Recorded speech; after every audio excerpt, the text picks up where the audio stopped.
Hello, everyone. For our Bible study today, we're going to be looking in Luke, the 8th chapter. I'm going to start reading in the middle of verse 42.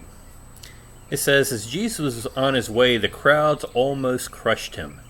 And a woman there who had been subject to bleeding for 12 years and had spent all that she had on doctors, but no one could heal her. She came up behind him and touched the edge of his cloak, and immediately her bleeding stopped." Okay, I want to stop right there and look at those verses for just a few minutes. We've got this woman. It says she was subjected to bleeding for 12 years. I think we, think, wow, that's a long time, but we often don't think about all the repercussions of that. Someone with chronic blood loss for 12 years is obviously anemic. And anemic is more than just a lack of oxygen carrying capacity of the blood. I mean, there's chronic fatigues, there's headaches, there's insomnia, brittle nails, hair falling out, all different, a whole myriad of different symptoms and health issues go along with that chronic bleeding for 12 years. And I'm not talking to a group of medical students here, so we're not going to go into that in detail. We're just going to say this woman had significant health problems beyond just this bleeding for 12 years. What I will talk about here a little bit, though, is the social aspects of the fact that she had been bleeding for 12 years. If you look back in the Old Testament, Leviticus chapter 15, beginning in verse 25, it talks about a woman who is subject to bleeding beyond her normal menstrual cycle. It talks about the fact that she is unclean. Not only is she unclean, but anybody she touches or anyone who touches her is unclean. Anything she touches is unclean. It specifically mentions her clothes are unclean. Her bedding, her linens are unclean. Any chair she sits on is unclean. And then goes on to talk about that anyone who touches her clothes, her linens, her bed, her chair she sat on, basically anything that she had touched, anyone else who touches that, they too would be unclean. We know from extra biblical writings that she would have been denied entrance to the synagogue, the form of communal worship in Judaism at that time. She was really ostracized from her community and even ostracized from her family for 12 years. You think about it. We don't know that much about this woman. We don't know her age. We don't know her situation in life. If she was married, she has no marital relationship with her husband anymore. It would make him unclean. She can't even, let's say she's got children, she can't share the house with those children. She can't hug those children, caress those children when that is what they need, because that would make them unclean. She can't make them that milk and cookies after school, or what the equivalent was of that at that time, because that would make them unclean. She cannot do things for them. She can't do their laundry. She cannot help to show them how to make their bed, because once again, she's making them unclean. And whether she was living on the street, or whether they had the equivalent of a mother-in-law's cottage out back for her, she had no interaction, no physical interaction, maybe I should say, with her family. I mean, we talk about social distancing today. She was socially distanced from everybody. I mean, at best, her family could have talked to her, from that 6-foot distance, or through a window, or through a doorway. She could not go to the market and pick up an apple and look at the fruit there, because she might touch people, and anything she touched, that apple she picked up, would make somebody else unclean. She lived a very ostracized life, a very unhealthy life in terms of physically, and a very ostracized life in terms of emotionally. But as Jesus walked through this crowd, she did something that, according to the religious standards of the Old Testament, was wrong. She went through this crowd where she touched people, they touched her, and she made people unclean. She did something bold in doing this. She did something, I'm going to say, borderline rude at least in our standards today, in terms of going up and touching somebody, even just their edge of their garment, the hem of their garment, touching them with an ulterior motive, an ulterior purpose. But she had been afflicted physically and emotionally for 12 years. She knew that Jesus had healing power, and she wanted that. And that is what drove her to do something that was just out of place, that was bold, and that was rude, in order to get that healing from Jesus. And after this happened, in verse 45, "Who touched me?" Jesus asked. When they all denied it, Peter said, "Master, the people are crowding and pressing against you." But Jesus said, "Someone touched me. I know that the power has gone out from me." I've often wondered, what was it like that Jesus had that power? He knows that power had gone out from him. And I think about the crowds there, and everybody. This wasn't a crowd like after Wednesday night there at church in the foyer, where you've kind of got to weave your way among people talking and so on. I mean, this was, you've got to push your way. People are crushing each other against each other. You have to push your way through that crowd. And Jesus somehow knows that someone has touched him and has been healed by touching him. How does he know this? Years ago, I remember with my kids being small, I saw a documentary on TV. It was a huge herd of elk out west. I don't remember what it was, 400, 500, whatever, but it was one of the largest herds, they said, out there. And it was attacked by wolves, and wolves, of course, picked off one of the stragglers, but it stampeded this entire herd. And as they're stampeding, they first put it in slow motion, and you see just the ground being churned up by the hooves of these large animals as they run in panic away from the predator. And then they put a parabolic mic facing the herd, and it sounds like a freight train. Just the noise of those hooves hitting that ground hard as those elk are running. And the commentator there, he says you could feel the ground, moving as that herd was close. But then that herd stopped, and they still have the parabolic mic on him. And for a brief moment, there is silence. And then after that silence, you hear this loud, high-pitched wailing. And what it was the baby elk, the calves, have been separated from their moms during that stampede. And they're crying, "Mom, find me." And the commentator says, it doesn't take long. It was literally less, 3 minutes, 5 minutes, I don't remember, but a very short period of time. Each mother recognized the call of their calf. And in spite of this huge crowd, found their calf. Each mother found their calf very quickly. And that high-pitched screaming of the calves abated. Matthew 10 talks about God knows a number of hairs on our heads. That's how intimately God knows us. And I wonder if Jesus, best speculation on my part, as Jesus goes through the crowd, as he touches people, does he know that this person is just filled with anger and rage? And this person who bumped me on this side, they have a lot of grief, a lot of sorrow in their life.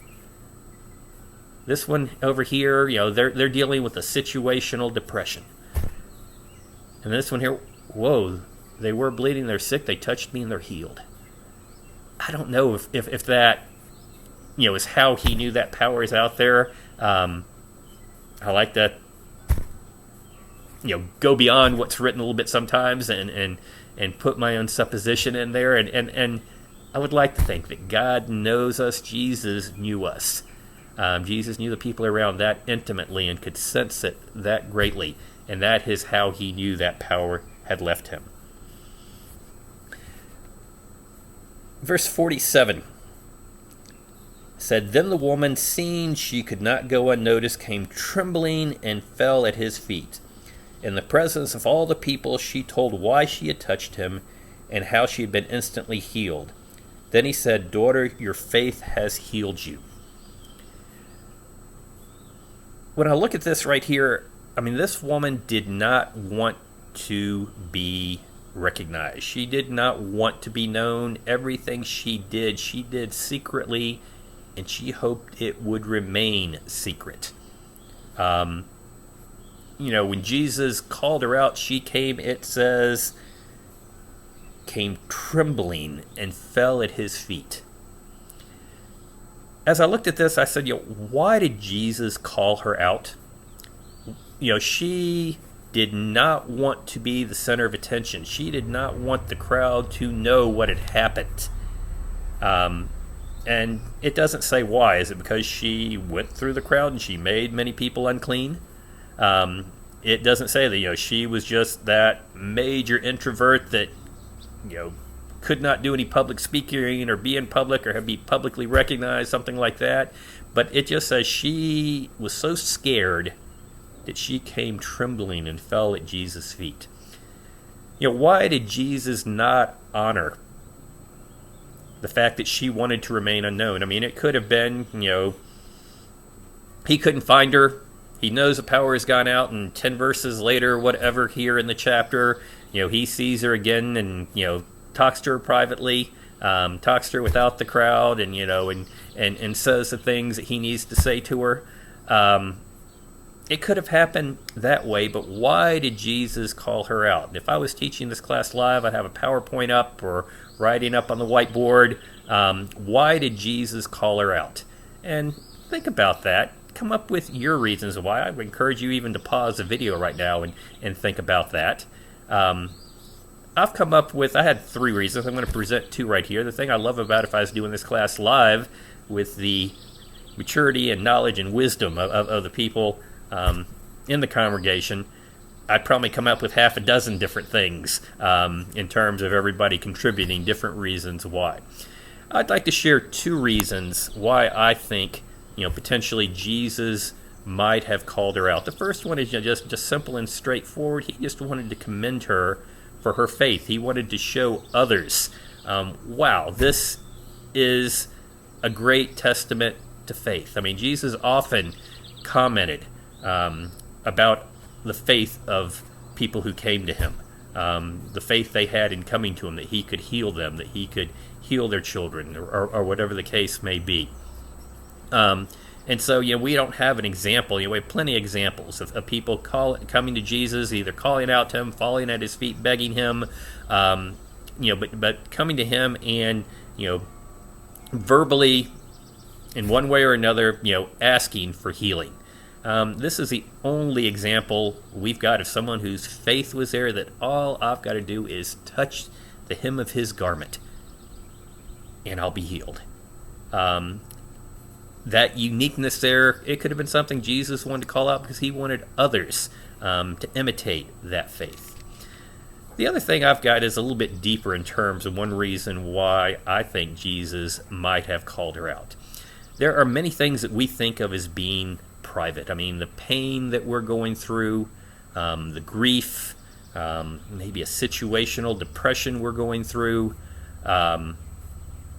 sorrow, whatever the case may be. There's many things that we go to God through, and we do so privately. Maybe not always privately, but a lot of times we might do that privately.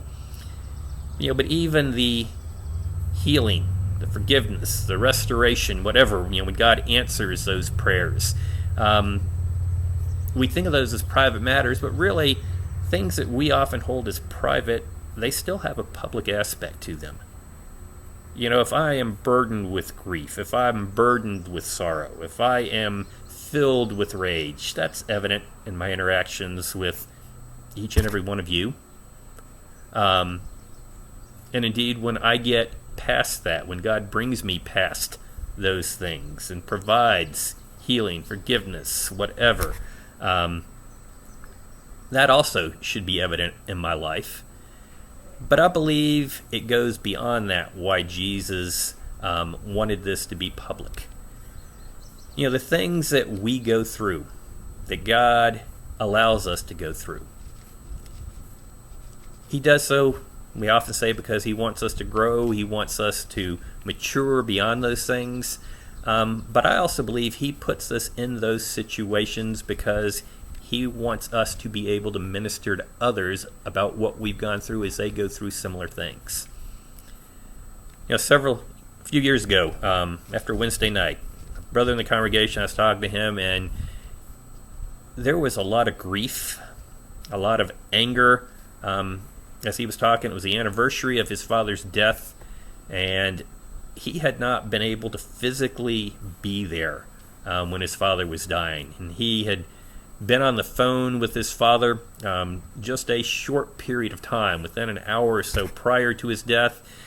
And beyond his control, that phone call ended, and he was not able to continue it, not able to say all the things he wanted to say to his father, realizing that his father's life was just about over. And like I say, there was anger, there was rage at the circumstances that he had been in that wouldn't allow him to be with his dad or talk to his dad further. There was anger. He expressed it as anger at Satan. It later came out it was anger at God. But as I talked to him and empathize with him and share with him, I said, the second biggest calamity in my life was my father's death. And unlike you, I got to be with my father. I got to hold him. I got to tell him how much I loved him. I got to tell him how much he meant to me. I got to tell him the ways of the things that he had taught me throughout my life, either by direct words and lessons or by his examples, how I had learned them, how I'd incorporated them, and how much richer my life was because of him. But yet, I was still filled with grief. I don't know if I was in a situational depression, but I was pretty close if I wasn't after he died. I had a tough time to it. And I looked at this brother and I said, you know what? If you had been there with your story during that time and you had sat down with me and said, Brian, I understand how you missed your dad. I miss my dad too. But let me tell you something. Here was my circumstances. I did not have the opportunities to say goodbye that you had. I didn't have the opportunities to tell my dad all the things that you told him. I did not have the opportunity to give him one last bear hug before he died. I said that would have made a huge difference in my life at that time. And he went from being angry, filled with grief, to having, I'm going to say, a smile on his face. He thanked me and said, I'm going to use this. I'm going to be praying that God puts me in a situation where I can use what I've gone through and the hurt and the pain that I feel so that I can minister to others. And I really believe that's one of the reasons why Jesus called this woman out, where he made this public. That if someone else was going through something similar, that somebody else was feeling the being ostracized and the going through the physical things that this woman went through for 12 years, they now said, hey, I've got someone over here who knows what I'm going through. I've got someone over here who can help me.